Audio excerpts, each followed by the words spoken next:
విజయనగరంలో మెసానిక్ టెంపుల్లో జరిగిన టీడీపీ సర్వసభ్య సమావేశంలో రాష్ట్ర అటవీ శాఖ అభివృద్ధి సంస్థ చైర్మన్ సుజయ్ కృష్ణ రంగారావు బొత్స ఆయన అనుయాయులపై ధ్వజమెత్తారు. రాష్ట్రంలో మన ప్రభుత్వం పాలన సాగిస్తుందని, ఈ నేపథ్యంలో గత 20 ఏళ్లుగా జిల్లాల్లో ఉంటున్న బొత్స ఆయన అనుచరులు ప్రభుత్వ ఉద్యోగాలలో పేరుకుపోయారని అన్నారు. తక్షణమే ఇక అలాంటి అనుచరులు బొత్స అనుయాయులెవరూ ప్రభుత్వ ఉద్యోగులుగా ఉండే విధంగా పాలన సాగాలని వేదికపై రాష్ట్ర హోంమంత్రి అనిత ముందే అన్నారు. దీంతో మంత్రి అనిత మాట్లాడుతూ గడిచిన 6 నెలల్లో రాష్ట్రాన్ని ఎంత భ్రష్టు పట్టించారో ప్రత్యక్షంగా చూశానని అన్నారు.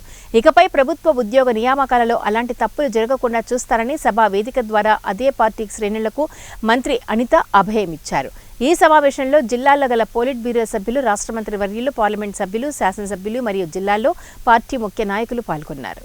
పాత వాసనలో ఉన్న అధికారులు ఎవరైనా సరే దయచేసి మన జిల్లాలో పనిచేసే స్థానం ఇవ్వకండి. గత 5 సంవత్సరాలే కాదు, గత 20 సంవత్సరాలుగా బొత్స కుటుంబంతో లింక్ ఉన్న వాళ్ళు అనేక మంది ఉన్నారు.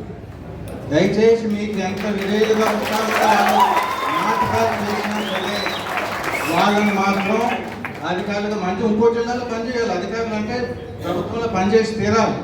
కానీ మన జిల్లాలో పనిచేస్తే మాత్రం తెలుగుదేశం పార్టీకి శ్రేయస్కరం కాదు. దయచేసి మనసులో పెట్టు. ఇచ్చిన తర్వాత ఒకటి ఇప్పుడు కూడా నేను కూడా నేర్చుకుంటున్నాను.